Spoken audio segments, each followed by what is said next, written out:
Now, John Lewis, the department store where you can buy pretty much just about anything you need for your home, and now you could rent your house from them too. They're planning to build 10,000 homes.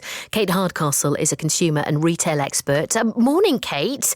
A huge brand name now stepping into housing. Tell us, how is this going to work? What are the plans?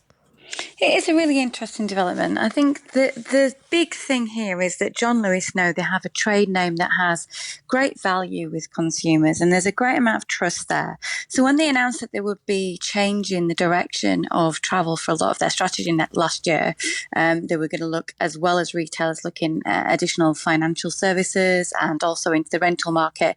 We were all quite surprised, but it kind of makes sense. And what they're going to be doing is have a range of properties, right from a studio flat to big 4-bedroom houses.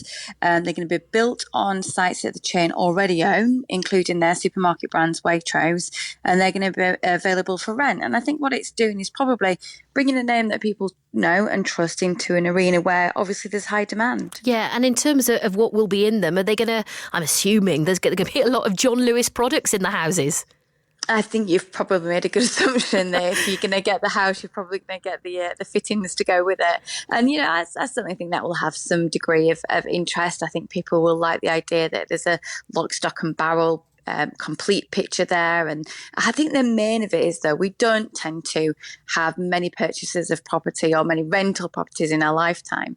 And I think what they're doing is they're bringing a brand in that we have a regular conversation with. So we have these feelings associated with John Lewis. And if you think about the two areas they've talked about expanding into, financial services and homes, they're big purchases. Even, the rentals are big purchases as well, isn't it? So I think what it's all about is trying to bring that element of trust into that arena and seeing if that can work for them. Yeah, and we know how hard it's been on the high street for, small shops, but the big brands as well. I mean, John Lewis saying that they want to improve the national housing shortage and support local communities. Understand these are going to be built in the southeast of England. I mean, is there more to this than just a new company venture? I think this is an organisation that's lost its way. I think it's been very honest and put the hands up, just as we've seen from similar organisations like Marks and Spencer's. When COVID hit, they weren't in the best possible state and they've had to restructure. I mean, Marks and Spencer's re-strategy is actually never the same again. It's that critical. So we're going to see probably a less network of stores, repurposing of sites.